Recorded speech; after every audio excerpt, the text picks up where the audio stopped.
Good morning. Well, it's Christmas Eve, and I hope that as you begin to celebrate, perhaps in a place of worship today, the coming of Jesus. I don't know how you celebrate Christmas, but I hope that you will be able to focus on this most marvellous gift that God gave. It's a complete and utter, unbelievable miracle that Jesus came into this world at all.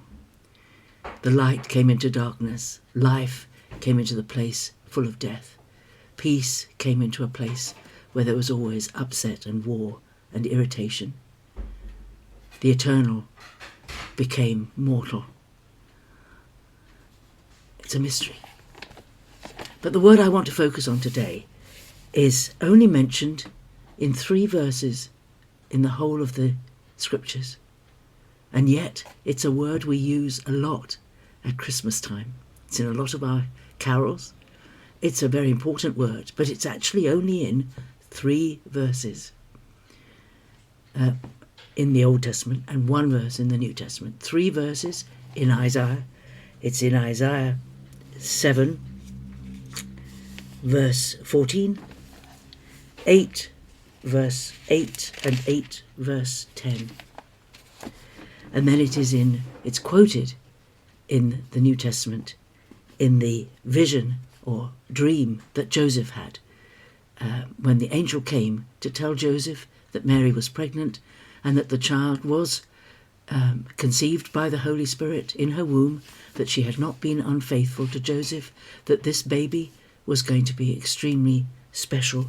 He was to be named Jesus, and he would save his people from their sins. And then in Matthew 1:22 it says, all this took place to fulfill what the Lord had spoken by the prophet. That's the prophet Isaiah. In those verses in Isaiah, behold, a virgin shall conceive and bear a son, and his name shall be called Emmanuel. That's two words put together. With us, Emmanuel, and El, God. And in the Old Testament, it's also Emmanuel, but spelt with an I instead of an E. So if you've ever wondered why do some carols have it spelt with an E and some have it spelt with an I at the beginning, it's because the Hebrew and the Greek both had the same word, but they spelt it slightly differently. And the Old Testament one begins with an I, and the New Testament with an E, because it was a New Testament Greek. But it's the same word, God with us. In the Old Testament, the prophecy was that this baby that was prophesied by Isaiah was to prove to the king he was speaking to that God was with them. He will be called God with us. Now, there were lots of times in the Old Testament when God promised to be with his people. He said to Joshua, I will be with you. As I was with Moses, so I will be with you. I will be with you. That is frequently it occurs in the Old Testament. You probably can think of other instances when God was with his people. He travelled with his people through the wilderness. He was in the centre of the camp in the tabernacle tent. He travelled with them. He was with them. But this is a name. This has become a name. God with us, Emmanuel. His name shall be called Emmanuel. Isn't it strange that this actual word is only in 4 verses, and yet it's so profound? Maybe you think there are times in your life when it feels like God is not with you. You know that the last thing that Jesus ever said to his disciples, according to Matthew, in Matthew 28, what is called the Great Commission, Jesus said the last words. Now, Matthew starts his gospel talking about the angel that said to Joseph, this is the child that fulfills the prophecy of Isaiah, and his name shall be called God with us, Emmanuel. And at the end of his gospel, Matthew says, and lo, I am with you always, to the close of the age. This is Emmanuel himself saying, I will be with you. I, God incarnate, will be with you always, to the end of the age.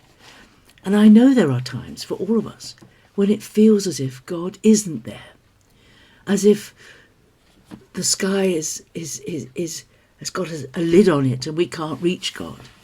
We can't feel him. But you know, this is where our faith and trust comes. God has said that when Jesus came, he is God with us. This was the purpose. The whole purpose of God was to restore the fellowship that was lost from the Garden of Eden. When sin entered the world, the relationship between God and man was broken. And God has done everything to restore that relationship in the person of Jesus, dealing with the core problem of sin by sending Jesus to die for us. The infinite ability of Jesus to atone for all is because he is God. He is infinite, he is God. And he has promised, I am with you always, to the close of the age. Now, we are people of faith. And when our flesh and our feeling say, he's not with me, he's left me, I'm facing all of this alone, our faith says, he promised he would never leave me nor forsake me. I'm not going to live by feelings, I'm going to live by faith. And faith says God keeps his promises. He promised to Isaiah that a virgin would conceive and bear a child. And it was a long, long time, 500 years or more later, maybe even 600. Can't remember Isaiah's dates. Dear, oh dear. I can't do everything. I can't get it all right. But hundreds of years later, he sends the angel to Joseph to say, she's going to bear a child, and his name is Emmanuel, God with us. God kept his promise of a baby born to a virgin to fulfill all the other promises of the Old Testament. And the truth is,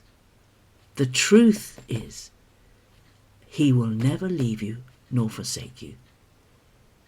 We live by faith and not by feelings. That's a deep thought. Think about Emmanuel today, that wonderful word. And I hope you have a good Christmas Eve. God bless you. Bye-bye.